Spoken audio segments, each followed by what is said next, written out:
doing to get the pornographic and groomer type books out of our public libraries, and what can we do to help you pass good legislations that would be related to things like this?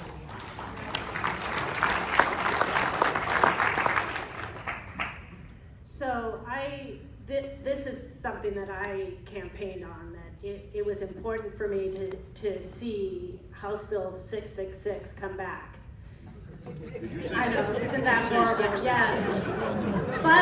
But the thing is that all of us down there feel that we're fighting evil. So is that not appropriate? So Senator Cindy Carlson is working on the bill. I talked with several people who were in the legislature last year asking what we need to do to make sure it gets passed this year. And so it's to the point of I'm bugging her because I want to see that bill. And she assured me that it would be out next week.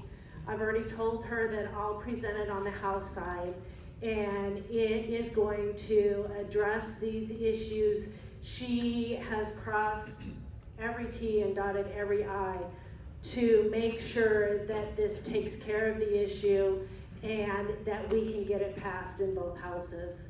So we are working on it, and I will continue to be diligent. If I don't see it, I will continue to bug to make sure that it gets done.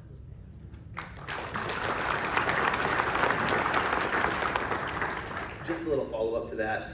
I also met with Cindy and knew she was working on it, but I hadn't seen it, and I knew that we were coming to a deadline where we had to make sure and get RSs done, so I had it drafted in RS on Friday.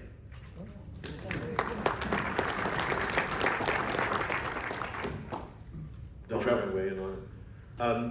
I think the whole panel up here is going to support legislation on this issue, but there's a lot of people in the state who don't think there's a problem. So what's going to be needed to be done to get this through the legislatures is we have to apply pressure. You don't have to apply pressure to these people, but if you can figure out how to apply pressure in other parts of the state, that would be very helpful.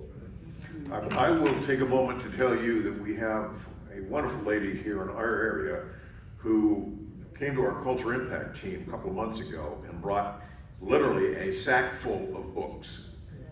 And if you were to stand on the street corner and give this out to a child drive-by, then cops will hopefully drag you off to jail for distributing pornographic materials.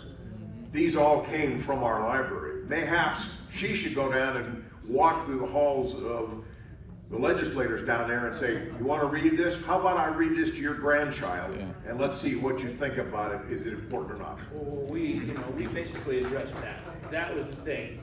But understand how it works. Idaho is pretty, I don't know if all the states are this way, but it's against the law to distribute pornographic material to children.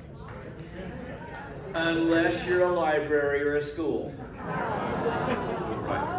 So what is being done to change the So law? all we tried to do last year was eliminate the exemption from the criminal penalty. Right? And the free speech people came out of the woodwork. What are you talking about? If I want, the last letter I got, email I got 2 weeks ago was, if as a parent, if I want my children to have access to this, it should be there. And all I told her was, all I wrote back was, yes, you can go ahead and buy that material, or you can go ahead and check it out. But it should not be available to children, and there should be no exemption for that criminal act. Now, as we just spoke, these things are the forefront of the North Idaho legislators. It is not so much the rest of the legislators. And sure, there are many of us that agree, and we're working in that direction. But the resistance is huge. So just understand, to us it's common sense. What more can I say? But that's not common Not anymore. common sense.